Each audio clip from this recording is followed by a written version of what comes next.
lorsque nous étions allés à la gendarmerie demander, nous avons pris le soin de demander dans quelle procédure était. Voilà, quand on m'appelle moi-même, je pose toutes ces questions préalables. À savoir, je suis juriste. Qu'est-ce qui m'amène devant vous? Est-ce qu'il y a une information ouverte? À savoir, est-ce que le parquet, le procureur, le suivi a ouvert une information, a envoyé soit transmis, ou je me trouve devant vous? Quand j'ai posé cette question, le capitaine Agabou m'a dit aucune information n'a été ouverte. J'ai posé une autre question. Est-ce que peut-être ça a été déposé par quelqu'un? Moi, je dis non, il n'y a aucune plainte. Je dis, mais alors, si on comprend bien, nous trouvons ici, dans un cas strict de renseignement judiciaire. Il m'a répondu oui. Ça veut dire qu'aucune action n'a été ouverte contre lui. C'est pour ça que c'est une grande surprise que devant le juge d'instruction, d'abord, que arrivé au tribunal, le procureur ait ouvert une information, alors qu'on a dit qu'il n'y a pas d'information ouverte. Comme j'ai l'habitude de dire, il y a quelqu'un qui ment dans cette affaire. Ou c'est le procureur qui ment, ou c'est le capitaine qui ment. Parce que le procureur ne veut pas, sans avoir des informations, le parquet peut demander, mais alors, pas un soit transmis, toujours pas un soit transmis à la gendarmerie, d'entendre quelqu'un de faire un rapport. Mais ça peut se faire. Non, c'est pas juste. Mais en espèce,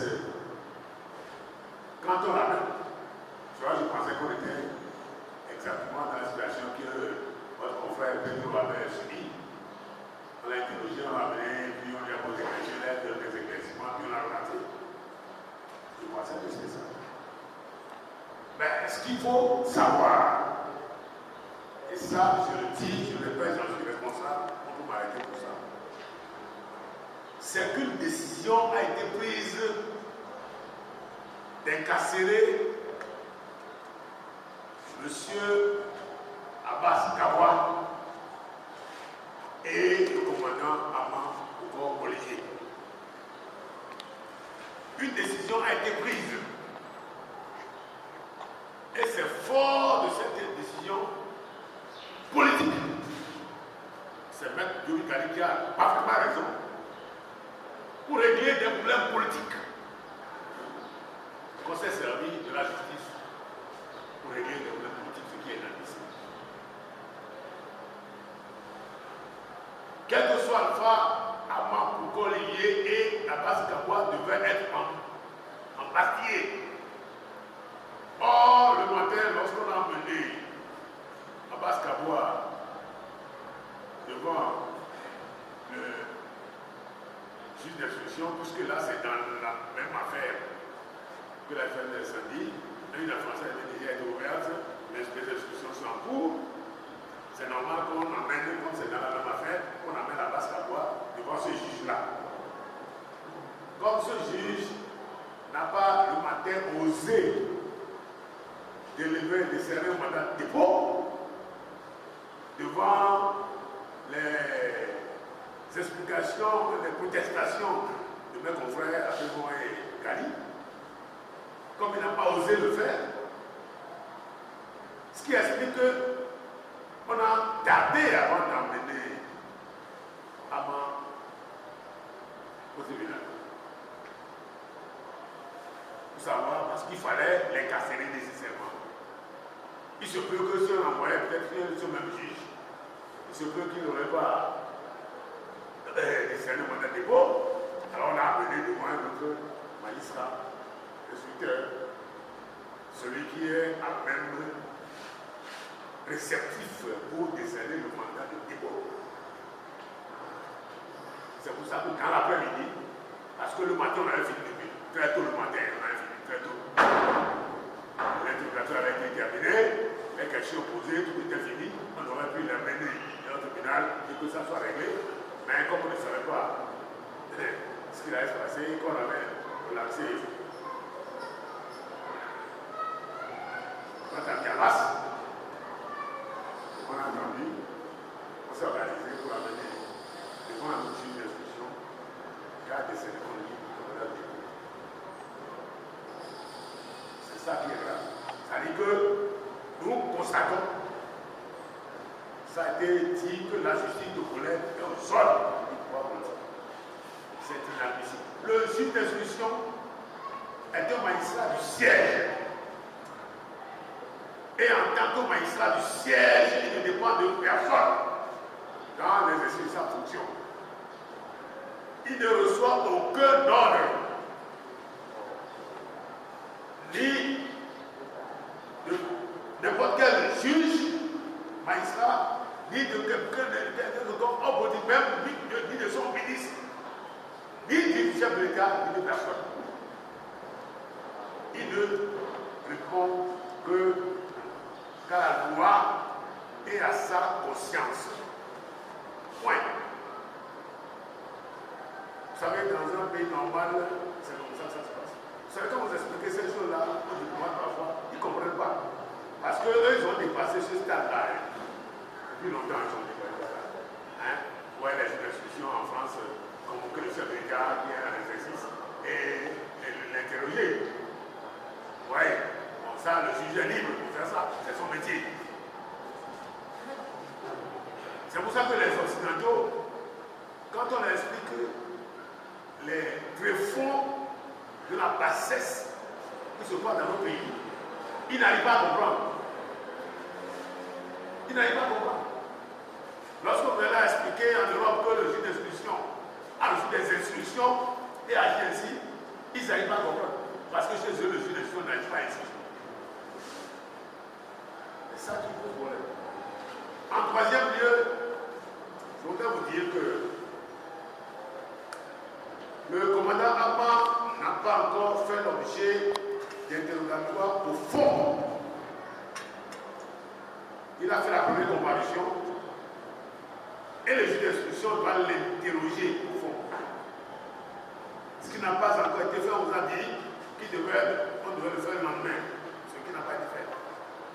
Et sans interrogatoire au fond, on le transfère à 500 km de Lomé. Sans interrogatoire au fond. Donc, il y a plusieurs entraves au droit. 1. Le juge n'a plus accès à lui. Sauf toutes les démarches qu'il doit faire pour aller à l'intérieur. Parce que le juge qui doit l'interroger ne se trouve plus dans son territoire. C'est ça. Le juge de l'instruction de Lomé, qui doit aller interroger à Bangou n'est plus sur son territoire. Il n'a plus compris. Ça doit être très. Ou alors, il doit demander par des démarches pour qu'on lui ramène le prisonnier pour qu'il introduise le voyage plus que ça. Deuxièmement, il y a une violation carrément, ça a été dit, des droits, en dehors du droit de la défense, de l'aspect, moi, que je condamne, c'est le droit qui revient à chaque avocat, à chaque conseil d'un prévenu, de pouvoir avoir un contact permanent avec son client. L'avocat doit avoir un contact permanent avec son client. Quand il veut, et dans quel, il faut que l'avocat qui désire voir son client puisse le rencontrer à tout moment. Le commandant va à 500 km. Est-ce que ça peut permettre à moi son conseil, avec la famille son conseil, avec la prévost son conseil, avec Claude Abena ici son conseil, d'avoir accès à lui à tout moment? Violation grave et flagrante des textes. Dernière violation, c'est que Quels sont les éléments qui ont transféré le commandement à Mamou? Ce sont les éléments de l'unité spéciale d'intervention de la gendarmerie, une unité d'élite qui n'a rien à voir dans le transfèrement de prisonniers. Le transfèrement de prisonniers dépend du ministère de l'Intérieur.